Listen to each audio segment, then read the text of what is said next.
శ్రీ గురుభ్యో నమ. నేను మీ ప్రసాద్. మీరు చూస్తున్నారు ప్రసాద్ పూజా టెంపుల్ బ్లాగ్ యూట్యూబ్ ఛానల్.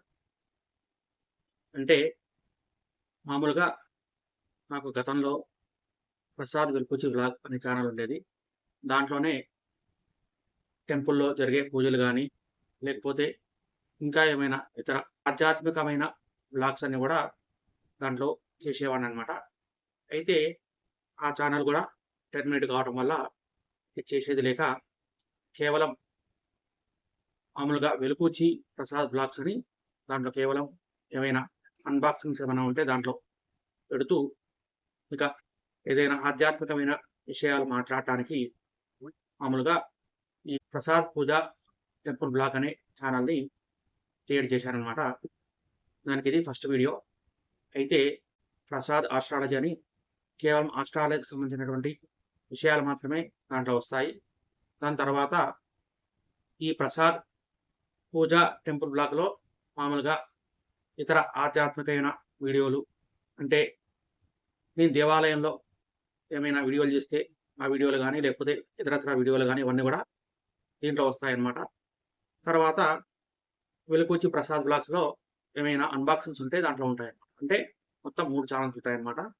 దీంట్లో కేవలం పూజలకు సంబంధించినటువంటి ఆధ్యాత్మిక విషయాల గురించి మాత్రమే దీంట్లో ఉంటాయి. అంటే పూజలు, ఆధ్యాత్మిక విషయాలు ఇవన్నీ దీంట్లో ఉంటాయన్నమాట.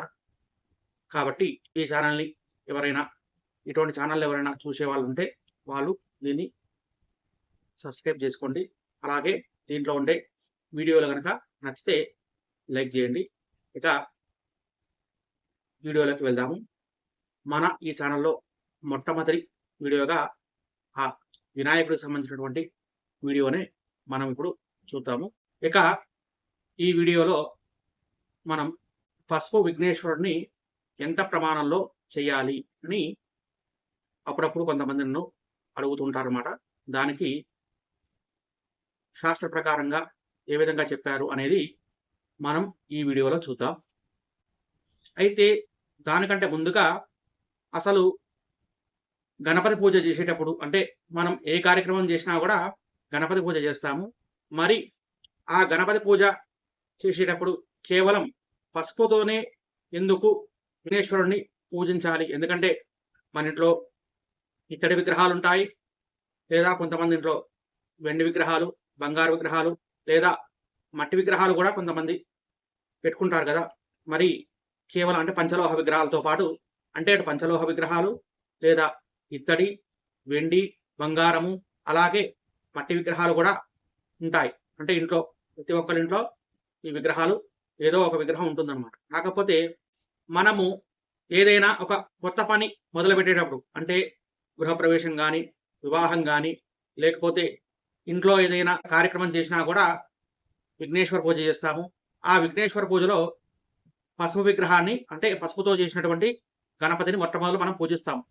అసలు పసుపుతోనే మనం ఎందుకు విఘ్నేశ్వరుని పూజించాలి అనేదానికి మామూలుగా పసుపు అనేది మన సనాతన ధర్మంలో జ్ఞానానికి ప్రతీక అన్నమాట. అలాగే ఈ పసుపు అంటే హరిద్ర అనేది రుద్ర స్వరూపము, కుంకుమ అనేది పార్వతీదేవి యొక్క స్వరూపం అన్నమాట. ఈ పసుపు కుంకుమ సంయోగంతో, అది కూడా సృష్టిలో అమృత సమానమైనటువంటి మొదటగా ఉద్భవించిన నీటితో కలిపి తయారు చేస్తే అది గణపతి రూపంగా మారుతుందన్నమాట. అందువల్ల ఎవరైనా, పేదవాడు కానీ గొప్పవాడు కానీ ఎవరైనా కూడా ఈ విధంగా మనము పసుపుతో దాంట్లో నీళ్లు కలిపి విఘ్నేశ్వర రూపంగా చేసి దానిపై కుంకుమ అద్దుతారన్నమాట. ఈ విధంగా మామూలుగా ఈ విఘ్నేశ్వరుని పూజిస్తారు. ఇది మన ఆనవాయితీ. అయితే ప్రమాణము ఎంత ఉండాలి అనేదానికి, ఒక తులము పసుపుతో వినాయకుడిని చేయడం అనేది ఉత్తమము. ఇక కనీసము కాసు ప్రమాణంతో, అంటే కాసు ఎత్తులో కాసు పసుపుతో చేయడం అనేది మధ్యమము, అరకాసు ప్రమాణము కనీస పక్షం అన్నమాట. ఈ పసుపులో నీటిని కలిపి మామూలుగా ఈ వినాయకుడిని చేస్తారనమాట. అది కూడా మామూలుగా చెప్పాలంటే శాస్త్రంలో ఏ విధంగా చెప్పారంటే, తామర మొగ్గ చివరి భాగము కొనమ వంటి ఆకారంతో విఘ్నేశ్వరుణ్ణి తయారు చేయాలంటే, తామర మొగ్గ చివరి ఆకారము వంటి ఆకారంతో విఘ్నేశ్వరుణ్ణి చేయాలి. ఆ విధంగా చేస్తే అది క్షిప్ర గణపతిగా చేయాలి అని శాస్త్రవచనం అనమాట. అందువల్లనే మనకు తామర మొగ్గ ఆకారంలోనే అంటే తామర మొగ్గ కొన ఆకారంలోనే మనకు ఈ విఘ్నేశ్వరుడు ఉంటాడు. అది కూడా పసుపుతో చేస్తాము.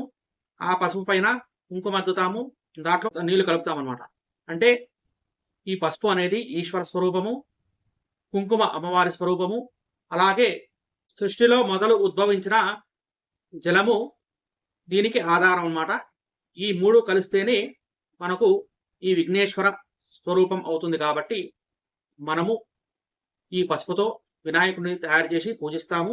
అది కూడా ఉత్తమంగా ఒక తులము అంటే 12 గ్రాములు. పాతకాలంలో అయితే 12 గ్రాములు, ఇప్పటి కాలంలో అయితే మామూలుగా 10 గ్రాములు. ఇక కాసు అంటే 0.5 ఒక కాసు ప్రమాణం కనీసం 0.5 గ్రామ్స్ అని మామూలుగా చెప్తారు. లేదా అరకాసు అంటే కనీసం 0.2 గ్రామ్స్ 2.5 గ్రామ్స్ లాగా తీసుకోవచ్చు అనమాట.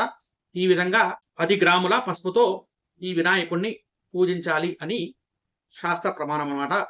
ఇది ఈ వీడియో. ఈ వీడియో కనుక మీకు నచ్చితే లైక్ చేయండి. అలాగే మీ బంధుమిత్రులందరికీ కూడా షేర్ చేయండి. ఇది కొత్త ఛానల్ కాబట్టి చూసిన వాళ్ళందరూ కూడా దయచేసి సబ్స్క్రైబ్ చేసుకోండి. గోబ్రాహ్మణేభ్యః శుభమస్తు నిత్యం. లోకా సమస్తా సుఖినో భవంతు. స్వస్తి.